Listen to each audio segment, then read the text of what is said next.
Well, well, if it isn't our latest West Point prodigy, I'm Master Sergeant Watson, and I'll be in charge of your training. This is the National Training Center, where you will be finalizing your officer training. At West Point, they taught you how to be an officer. Here, we're gonna teach you how to fight.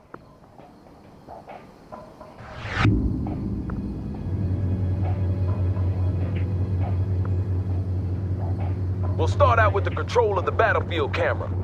You use the WASD keys to move the camera. So why don't you show me some of those West Point skills by moving the camera around for a bit. Press the A key to move the camera to the left. Good. Now press the W key to move the camera forward. Good work. Press the D key to move the camera to the right. Excellent. Now press the S key to move the camera backwards. Well, what do you know? Seems they do teach you some useful stuff at West Point after all.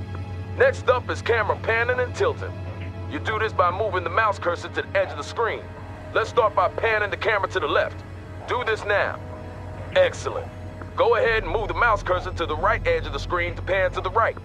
Good job. Now move the mouse cursor to the top edge of the screen to pan upwards. Great. Last but not least, move the mouse cursor to the bottom edge of the screen to pan downwards. If you really want to stretch your legs, we have a function called Mouse Look that allows you to look freely around the battlefield. To activate this, you press and hold the middle mouse button. Well done, sir. Now let's get down for a closer look at the terrain. You can move the camera closer to the ground by using the mouse scroll wheel. Try this now. I wonder how Good. Now try moving the camera away from the ground. Now I'll show you something my platoon sergeant in the A. Shaw Valley taught me many years ago. The mini-map. This gives you an excellent top-down view of the battlefield, allowing you to quickly move to a specific position. By clicking the left mouse button on the mini-map, you can instantly move the camera to that location. Impressive. We have just one more thing, and then we're done for the day. See that red circle? Show me what you've learned by moving the camera through it. Good. Now move on to the next one.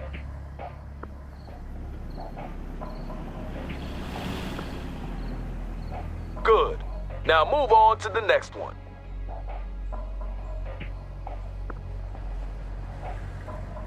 Good. Now move on to the next one.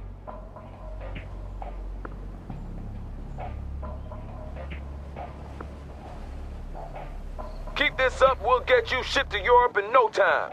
I hear they have a real shortage of junior officers there.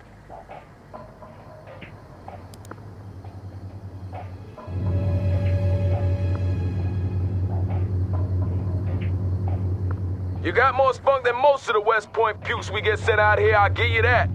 Let's see how you handle this next lesson.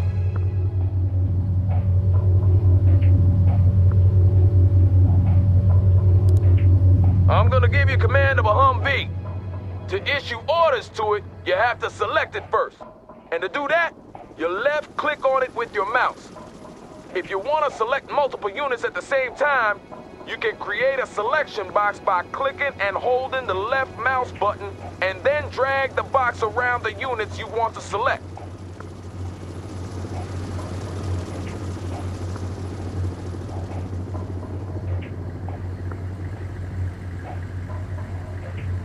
Good.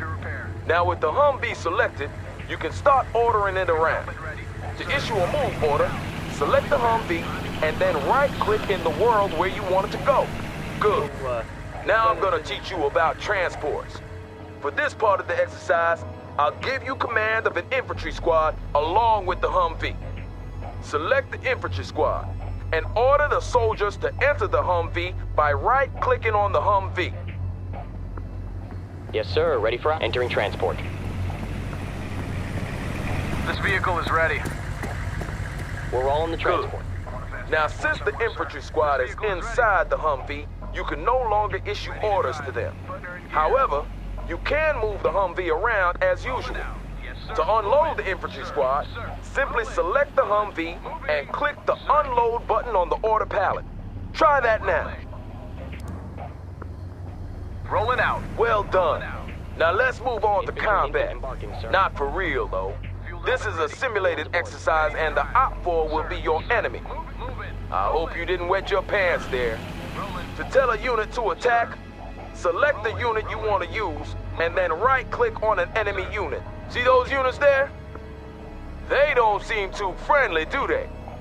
Well, what are you waiting for? Light them up! Infantry, moving to position. Infantry moving.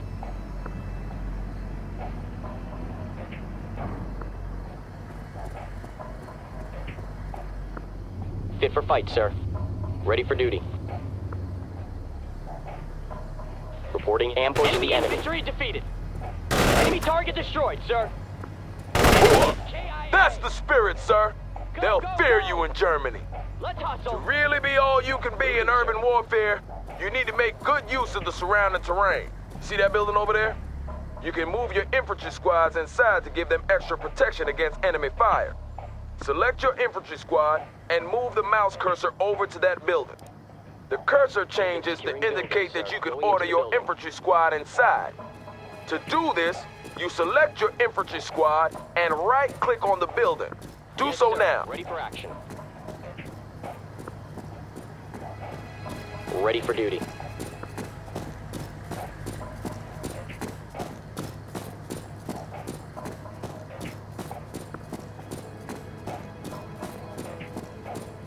Good. With your infantry squad inside the building, it becomes much harder for the enemy to spot you. And your men will also take less damage from incoming fire because of the cover that the building provides. Let's see what happens when this enemy vehicle tries to speed past your infantry squad.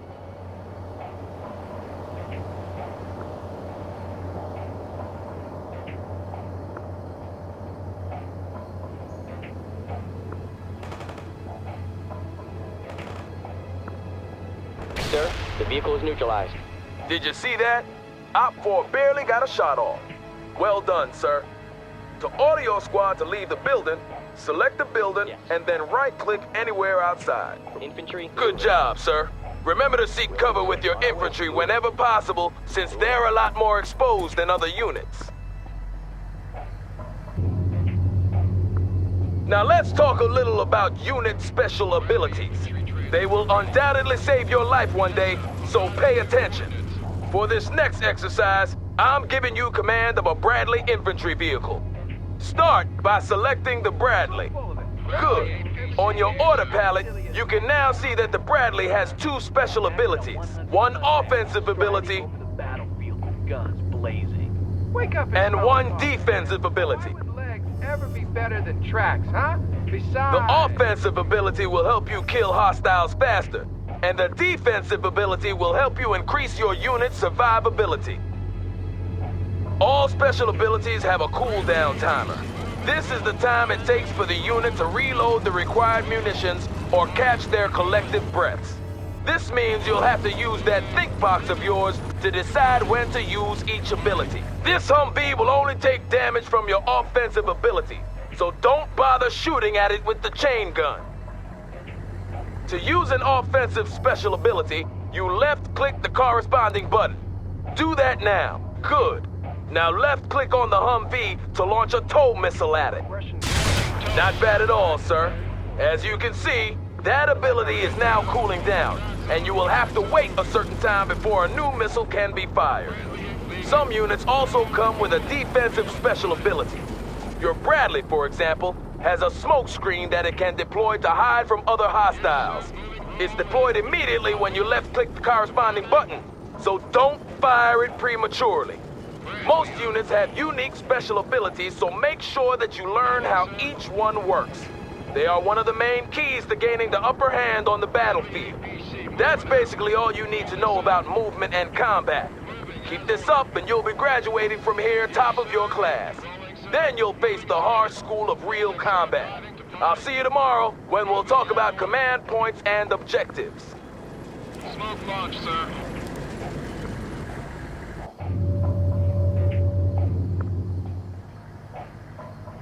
So you haven't quit on us yet. Today I'm going to teach you about command points and objectives. A complete understanding of these concepts is crucial if you plan to succeed as a combat officer, so listen up. What you see here is a command point. Control of these points is the deciding factor when you struggle for mastery of a battlefield. Often, capturing a command point will give you access to additional reinforcements as well as shifting the battle in your favor. A command point is colored differently depending on its state. White means it's neutral, that no one is controlling it. Red means that it's under enemy control. And green means the good guys, which means us are in control.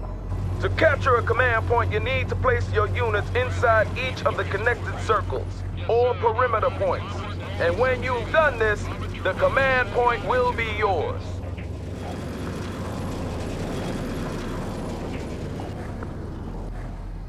Well done, sir. That command point belongs to Uncle Sam. Now we move on to objectives. When you're on a mission, your commanding officer will provide you with a string of objectives which you have to fulfill in order to complete the mission. These objectives come in two different kinds: primary objectives and secondary objectives. To review your objectives, simply open the objectives log by clicking on the objectives button near the minimap. Do that now.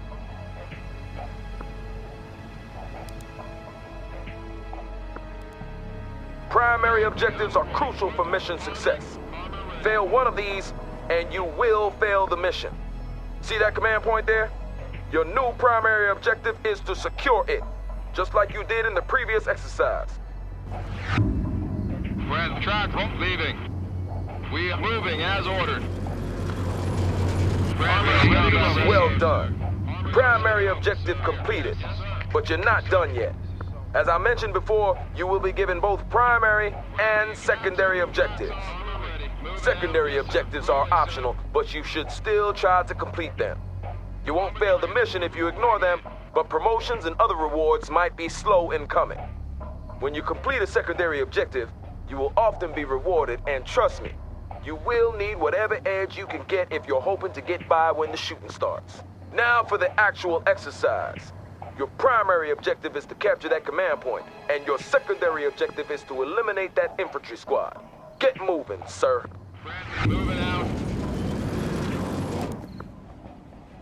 Armor ready. Bradley APC moving out. Armor's ready to go. Armor transport reporting in.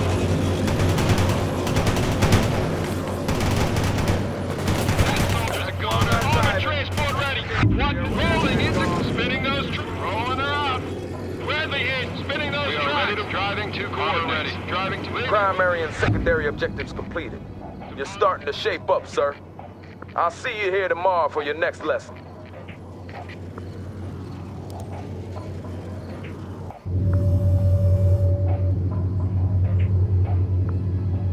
Seems you're determined to make it through to the end, sir.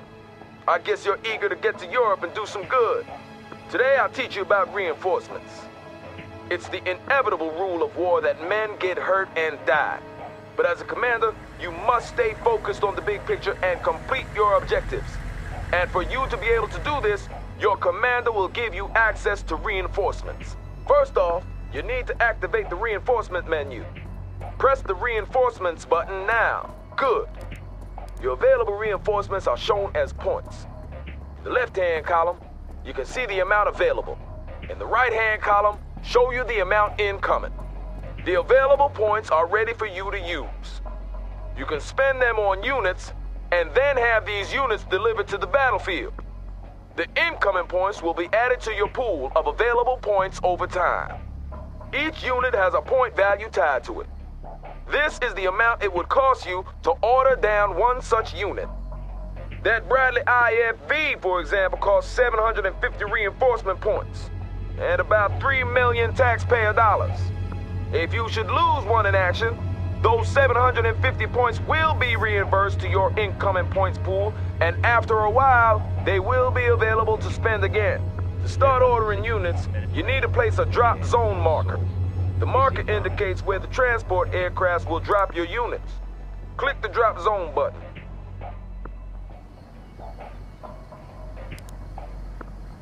You're looking at the mega map. From here, you get a detailed overview of the entire battlefield, but it also removes you from the tactical situation on the ground. Right now, the only thing you can do in the mega map is to place your drop zone marker. Well done, sir. I knew you'd have no trouble with this. With the drop zone marker placed, you're ready to order in reinforcements. You now have 2,000 reinforcement points to spend as you see fit. To order in some units, you start by left-clicking the reinforcements button. Left-click on a unit that you wish to purchase. Clicking on a unit multiple times would add multiple units of that kind. To remove a unit, simply right-click on its icon or left-click on the unit icon in the order box below. You can see your current order in the order box along with the total cost of your order. This amount can never exceed the amount of available reinforcement points, so choose wisely. When you've completed your order, you click the deploy button. Do so now. It'll take some time for your reinforcements to arrive since they're being brought in by air. Plan your reinforcement orders accordingly.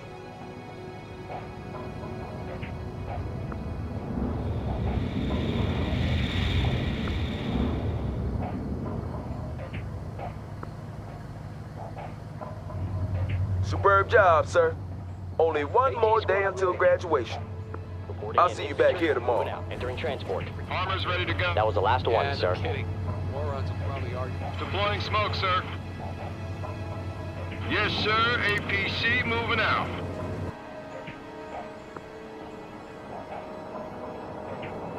Welcome back to the final lesson, sir. Seems you're made of sterner stuff than I first thought. Today, I'll teach you about the most powerful weapon an officer has in his arsenal. No, I'm not talking about what's between your legs, sir. I'm talking about the radio. With the radio, you can call in tactical aids.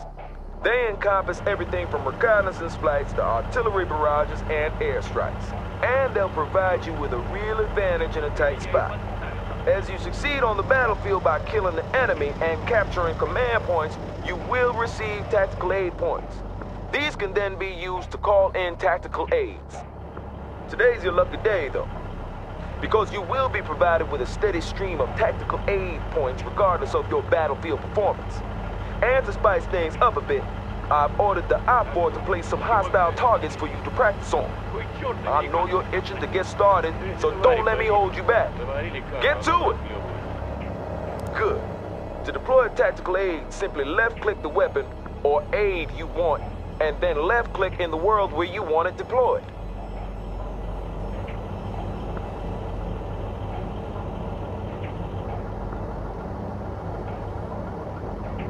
Жалко ящик.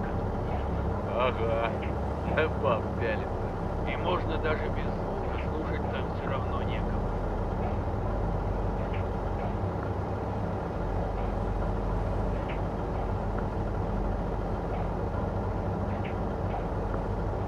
Roger. Coordinates received. Tank buster in transit.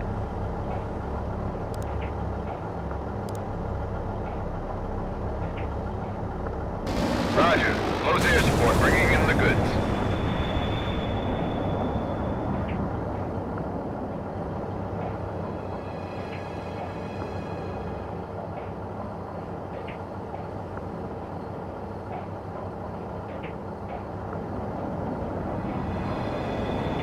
This is Iceman. Cluster bomb hit for full effect.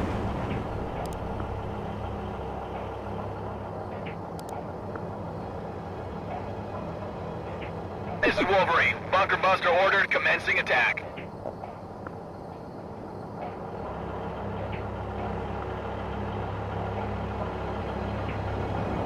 Жалко ящик. This is Wolverine. Mission success. Out. Copy. Firing for effect. Zulu 9 are out. Roger that. Delivering a rain of shells at target coordinates.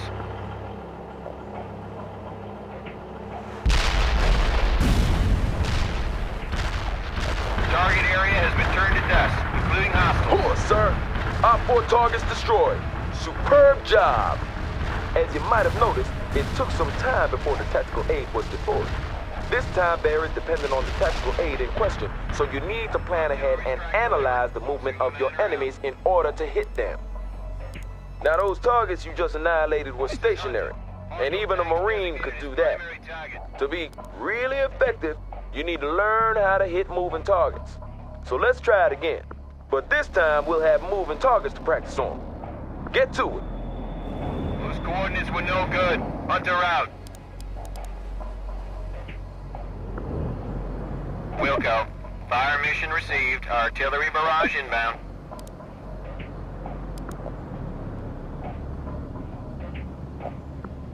Roger that. Iceman is in the pipe, armed and ready.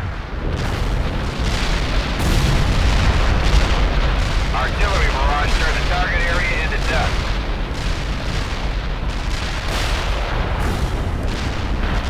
Zulu Niner, we copy. Firing for effect. Over. Those coordinates were outdated last week. Over. Iceman here. Enemy hostiles in target area are dead.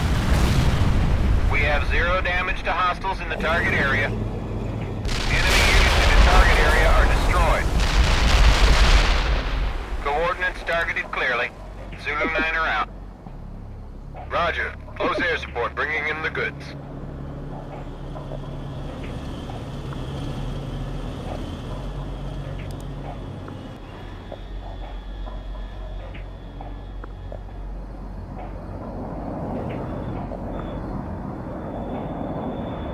Damn it, these coordinates were outdated yesterday. Iceman out. Copy that. Those tanks are about to become scrap metal. Hunter out. Roger. Coordinates received. Tank buster in transit. Hoo-ah, sir. All our 4 targets destroyed. That was an excellent performance by all standards. Congratulations on completing this course. Only actual combat can teach you the rest of the skills you need, but I'm sure you will make a fine combat officer, sir.